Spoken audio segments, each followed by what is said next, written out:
اللہ تعالیٰ نے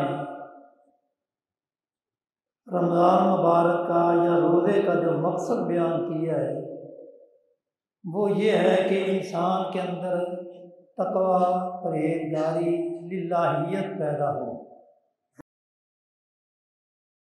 اور پھر اللہ تعالیٰ نے قرآن مجید میں ایسے اعمال بیان کیے جن اعمال کے کرنے کی وجہ سے انسان کو اللہ کا قرب حاصل ہوتا ہے، اور جتنا اللہ کا قرب انسان حاصل کر لیتا ہے اس کے اندر اتنا ہی تقوی اور پرہیزگاری پیدا ہو جاتی ہے۔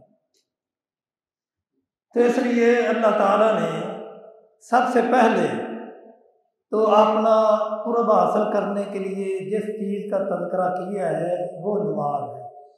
واسجد واقترب، یعنی اللہ کا قرب حاصل کرنا ہے تو نماز پڑھو، نماز کے ذریعے اللہ کا قرب حاصل ہو جاتا ہے۔ اور دوسرا عمل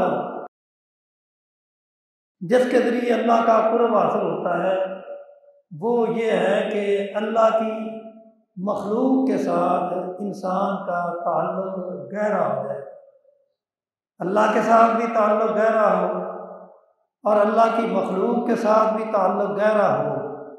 جب یہ دو چیزیں انسان کے اندر پائی جاتی ہیں تو وہ تقوی حاصل کر لیتا ہے، تقوی کی طرف اس کا رجحان ہو جاتا ہے۔ پھر جس طرح وہ نیک عمل زیادہ کرتا جاتا ہے اسی قدر تقوی اور ایمان بڑھتا چلا جاتا ہے۔